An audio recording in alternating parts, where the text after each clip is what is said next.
आज की क्लास की शुरुआत करने से पहले कुछ बात करते हैं। 1% इम्प्रूवमेंट, 1% इम्प्रूवमेंट क्या है? ये कंसेप्ट है माइंड को बेवकूफ बनाने का। देखिए हमारा जो माइंड है वो ड्रामेटिकल चेंजेस को एक्सेप्ट नहीं कर पाता। अगर आप चाहें कि मैंने अपने डेली रूटीन में कुछ चेंजेस करने हैं यार, तो माइंड क्या पता है क्या करेगा? अगर ड्रामेटिकल चेंजेस करोगे ना, उसको एक्सेप्ट नहीं करेगा। तो हमें करना क्या है? हमें उसको उस जो चेंजेस को उसको चंक्स में डिवाइड करना है। फॉर एग्जाम्पल मान लीजिए मुझे लगा कि मुझे फिजिकल फिट रहने के लिए पुशअप करने चाहिए, तो मैं 100 पुशअप का टारगेट लगाता हूँ। मगर अगर वो 100 पुशअप मैं एक दिन में करूंगा ना यार, तो फिजिकली कोई इंजरी हो जाएगी और सेकंड टाइम मेरी बॉडी एक्सेप्ट नहीं करेगी, ना माइंड एक्सेप्ट करेगा। उसको पता लग जाएगा कुछ चेंजेस हो रहा है। तो हमें अपने माइंड को बेवकूफ बनाने के लिए क्या करना है? हमें उसको डिवाइड करना है चंक्स में। हम 10 पुशअप डेली करेंगे, तो आज मैंने 10 पुशअप करे, उससे जो नेक्स्ट डे होगा उसमें हम एक ऐड करेंगे या 2 ऐड करेंगे, मैक्सिमम 11 या 12 पुशअप हम नेक्स्ट डे करेंगे, जिससे कि मेरे माइंड को भी पता नहीं लगेगा कुछ चेंज हुआ और अल्टीमेटली हम अपने गोल को अचीव कर पाएंगे। ऑन दी अदर हैंड अगर हम बात करें सुबह जल्दी उठने की, मान लीजिए मैं 8:30 बजे उठता हूँ 8:30 पे, तो मुझे लगा कि मैंने सुबह 4:30 उठना है, मैं सुबह जल्दी उठा करूंगा, अपना रूटीन चेंज करूंगा। तो बजाय अगले दिन नेक्स्ट डे 4:30 का अलार्म लगाने के बजाय आप क्या कीजिए, अपनी स्लीप साइकिल को 10 मिनट से रिड्यूस करना स्टार्ट कीजिए। जैसे अगर मैं 8:30 पे उठता हूँ ना, तो नेक्स्ट डे मैं 8:20 पे उठूंगा, उससे नेक्स्ट डे मैं 8:10 पे उठूंगा। ऐसे करते करते 10 मिनट रिड्यूस करते करते अल्टीमेटली हम 4:30 पे पहुंच जाएंगे। और ये जो प्रोसेस होगी, ये जो एक रिडक्शन की एक परसेंटेज की प्रोसेस होगी, जो छोटे छोटे चंक्स में अपने टारगेट को अचीव कर रहे हैं, ये लॉन्ग टर्म चलेगी। और देखिए अभी तो हमें लग रहा है ना कि यार हमने आज 10 पुशअप करे, अगले दिन 11 करे, 11 में यार क्या कुछ ऐड ऑन नहीं हुआ। देखिए ये 1% improvement at the end of year 365% improvement को एक तरह से कन्वर्ट कर देती है। अकोर्डिंग इसके बेनिफिट बहुत ज्यादा है। तो इसको बजाय कोई हैबिट को एकदम अपनाने के, उसको चंक्स में डिवाइड कीजिए और डेली बेस में उसमें ऐड ऑन कीजिए, ताकि आप उसको dramatical improvement at the end of the period achieve कर पाए, ना कि सिंगल डे। तो फ्रेंड्स आज की क्लास की शुरुआत करते हैं। Thank you. हेलो फ्रेंड्स, आज के लेक्चर की शुरुआत करते हैं। प्रीवियस लेक्चर में हमने समझा था कि इकोनॉमिक एक्टिविटी क्या होती है और इसके 3 एलिमेंट क्या होते हैं। बिजनेस के कैरेक्टरिस्टिक्स हम समझ चुके हैं, आज बारी है प्रोफेशन के कैरेक्टरिस्टिक्स की। फ्रेंड्स आपने सुना होगा लोगों को बोलते हुए कि यार तू तो आज प्रोफेशनल लग रहा है। यार प्रोफेशनल लग रहा है नहीं तो प्रोफेशनल कौन होते हैं, कौन लोग होते हैं? आइए इनके कैरेक्टरिस्टिक्स से समझते हैं कौन लोग होते हैं। It is a body of specialised knowledge and technique. यहाँ पर एंड लगा है, मींस एक इनके पास एक नॉलेज भी होनी चाहिए, स्पेसिफिक नॉलेज, एंड एक टेक्निकल स्किल्स भी होनी चाहिए। मान लीजिए डॉक्टर सर्जरी परफॉर्म कर रहा है, सर्जरी परफॉर्म करने के साथ साथ साइमल्टेनियसली सामने स्क्रीन्स लगी हुई हैं जिसमें उसका हार्ट रेट पेशेंट का, ब्लड प्रेशर, उसका ब्रीथिंग, जितनी भी उसकी ब्रीथिंग रेट चल रहा है, वो कोऑर्डिनेशन में उसको देखते देखते एक्टिविटी परफॉर्म कर रहा है। क्या ये आम इंसान कर सकता है? क्या ऑर्डिनरी पर्सन कोई ये एक्टिविटी परफॉर्म कर सकता है? उसके लिए एक स्किल चाहिए, स्पेशल नॉलेज चाहिए, टेक्निकल स्किल चाहिए, ट्रेनिंग चाहिए। एक आम इंसान वो काम नहीं कर सकता। मान लीजिए एक चार्टर्ड अकाउंटेंट, राम एक चार्टर्ड अकाउंटेंट के पास गया। राम ने कहा सर मेरा ब्रदर यूएसए में उसने एक प्रॉपर्टी बेची है, उस प्रॉपर्टी का जो एक रिवेन्यू आया उसने वो इंडिया में मेरे अकाउंट में ट्रांसफर किया है, तो क्या मेरे लिए उस अमाउंट की कोई टैक्सेबिलिटी जनरेट होती है? क्या इनकम टैक्स एक्ट में मेरे लिए इस अमाउंट के ऊपर कोई टैक्स बनता है, या फिर किसी अनदर एक्ट में क्या मेरे ऊपर कोई लायबिलिटी आती है? तो सीए वो अपनी प्रैक्टिकल नॉलेज प्लस जो उसकी थ्योरेटिकल नॉलेज है उसको अप्लाई करके, अपनी टेक्निकल स्किल दिखा के एक उसको अमाउंट कंप्यूट करके देगा कि हाँ भाई तेरी इतनी टैक्स लायबिलिटी बनती है या फिर नहीं बनती। तो फ्रेंड्स ऐसे जो नॉलेज है एक आम इंसान के पास नहीं हो सकती, एक स्पेसिफिक पर्संस होते हैं जिनके हाथ में पावर होती है, एक नॉलेज होती है। सेकंड पॉइंट समझते हैं। It is a formalised method of acquiring training and experience. Formalise की बात करिए, फॉर्मल तरीके की बात करिए। देखिए फ्रेंड्स इनफॉर्मल तरीका क्या हुआ? इनफॉर्मल तरीका हुआ मैंने अपने फादर से बात करनी है, मदर से, सिस्टर से, रिलेटिव से, फ्रेंड से, मैं डायरेक्टली जाके बात कर सकता हूँ, बीच में बैरियर नहीं है। मगर जो कंपनीज में बात होती है वो ईमेल्स के थ्रू होती है, एक फॉर्मल तरीके से होती है। मान लीजिए कंपनी के एम्प्लॉय ने कंपनी के सीईओ से एक कुछ आइडिया डिस्कस करना है कंपनी के रिलेटिव, तो वो डायरेक्टली इसके पास नहीं जा सकता या डायरेक्टली इसको मेल नहीं कर सकता। इसको बीच में जो बैरियर्स हैं, मान लीजिए इसका बॉस, इसका सीनियर मैनेजर, फिर उसका सीनियर मैनेजर, इनके थ्रू ईमेल एक्सचेंज करके लास्ट में यहाँ तक पहुंचना है। वो डायरेक्टली उसको मेल नहीं कर सकता, डायरेक्टली बात नहीं कर सकता, और जो इसका जवाब आएगा इसका आंसर भी इसी प्रोसीजर से आएगा। इट मींस जो एक्वायरिंग ट्रेनिंग एंड एक्सपीरियंस की बात करी गई है वो एक चेन के थ्रू होगी। एक प्रोसीजर होगा, कुछ ऐसे ही मनगढ़ंत कहानी नहीं है यहाँ पे। अब जैसे सीए की बात करते हैं, सीए में पहले आपकी एंट्रेंस एग्जाम होगा, एंट्रेंस एग्जाम के बाद आपकी इंटर होगी, इंटर क्लियर करने के बाद आपकी प्रैक्टिकल ट्रेनिंग स्टार्ट होगी। तो मीन्स एक प्रोसीजर है, आपको उस प्रोसीजर के थ्रू जाना पड़ेगा।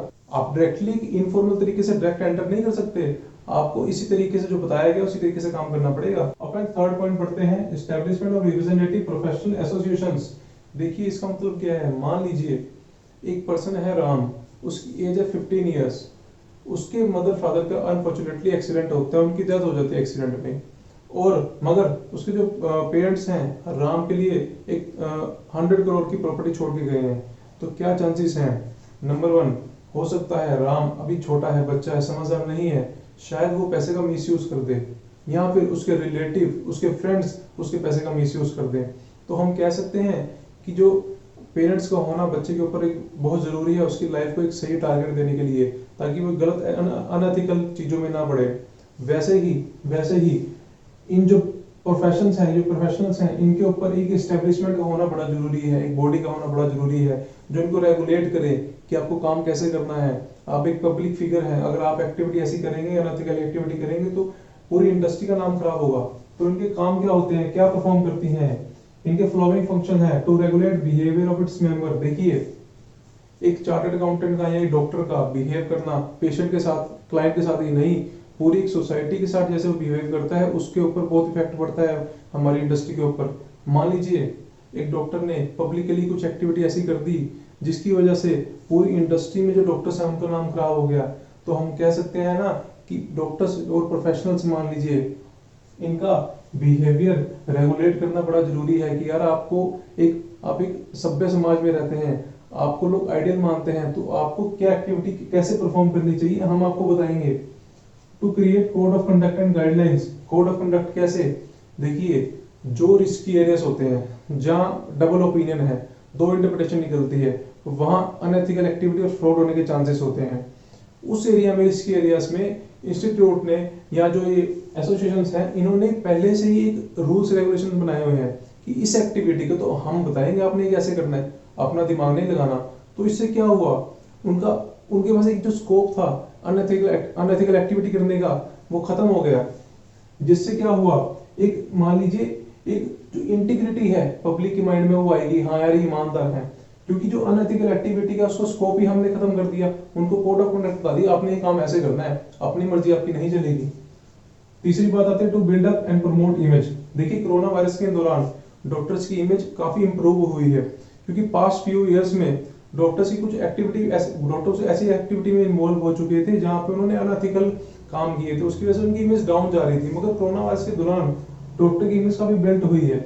देखिए इमेज एक डॉक्टर की बिल्ड होती है तो पूरी जो इंडस्ट्री है उसके ऊपर लोगों की एक क्या कहते हैं वो एक पॉजिटिव थिंकिंग इंक्रीज होती है। मगर अगर एक डॉक्टर या एक चार्टर्ड अकाउंटेंट कुछ ऐसा काम करता है, अनएथिकल एक्टिविटी करता है, जिसकी वजह से वो जो एक पर्सन है जिसके साथ वो गलत काम हुआ है वो पूरी इंडस्ट्री को गलत मानता है।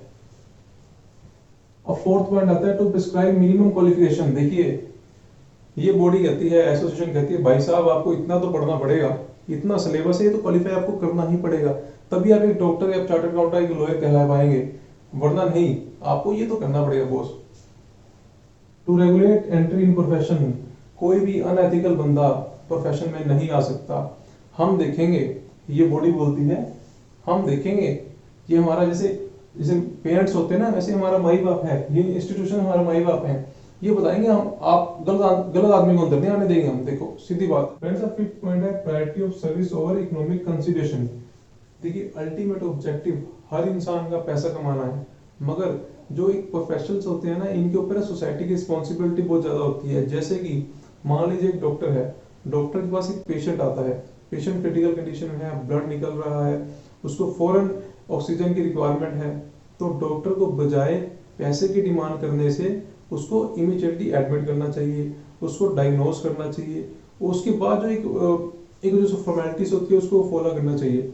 नहीं तो हुआ क्या है, अगर डॉक्टर्स पैसे को महत्व ज्यादा देने लग जाएंगे तो यार पेशेंट की जान तो चलेगी ना। तो हम कह सकते हैं ना, जो डॉक्टर्स होते हैं उसके हाथ में, मतलब एक डॉक्टर को हम भगवान बोलते हैं, उनके हाथ में एक पेशेंट की जान होती है। वैसे एक चार्टर्ड अकाउंटेंट उसके हाथ में पूरे देश की इकोनॉमी होती है। अगर वो टैक्स की कंपटीशन अगर गलत करेगा, अगर बायस्ड हो जाएगा वो क्लाइंट के साथ आपस में मिली भगत करके यार हमारा देश का नुकसान करेगा, तो देश कैसे चलेगा यार। वैसे ही लॉयर के हाथ में जस्टिस होती है क्लाइंट की, अगर वो गलत क्लाइंट का केस फाइट करेगा और एक इनोसेंट बंदे को नुकसान पहुंचाएगा, तो यार कैसे चलेगा यार। तो हम कह सकते हैं यार कि जो प्रोफेशनल है उनके लिए पैसे का महत्व जरूरी है, मगर इतना नहीं, उनकी सर्विस ज्यादा जरूरी है। और सर्विस कौन सी सर्विस, जो सोसाइटी ने उनके ऊपर बिलीव किया है, सोसाइटी उनके ऊपर विश्वास करती है कि जस्टिस करेंगे, सही काम करेंगे, प्रोफेशनल है, पढ़े लिखे लोग हैं यार ये। तो हमें इन सारी बातों को कंसीडर करना होता है प्रोफेशनल्स के लिए। जैसे कि इनके पास एक टेक्निकल स्किल नॉलेज होनी चाहिए, ट्रेनिंग इनको प्रॉपर मिलनी चाहिए टाइम टू टाइम। इनके ऊपर जो एक रिप्रेजेंटेटिव प्रोफेशनल एसोसिएशन है, ये इनको रेगुलर टाइम पे कोड ऑफ कंडक्ट बताएगी, इनको रेगुलेट करेगी, इनकी इमेज बिल्ड करने की कोशिश करेगी, ठीक है। इनको एक मिनिमम क्वालिफिकेशन बताएगी, इतना तो पढ़ना जरूरी है, इनकी एंट्री रेगुलेट करेगी, अनएथिकल बंदा इस प्रोफेशन के अंदर ना आए, इनको कोड ऑफ कंडक्ट बताएगी जिससे कि इंटीग्रिटी ऑफ प्रोफेशन बढ़ेगी, ईमानदारी प्रोफेशन के अंदर बढ़ेगी, इनकी मोरालिटी ऑनेस्टी बढ़ेगी, ठीक है, अच्छे इंसान बनेंगे। और प्रोफेशनल का अच्छा इंसान होना बड़ा जरूरी है। प्रायोरिटी और सर्विस ओवर इकोनॉमिक कंसीडरेशन, पैसे का उद्देश्य है मगर अल्टीमेटली उद्देश्य उसका सर्विस है।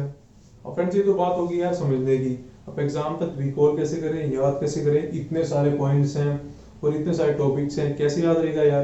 तो इसकी टेक्निक होती है निमोनिक कोड। तो निमोनिक कोड जो इस क्वेश्चन का हमने बनाया है वो है ABCDE।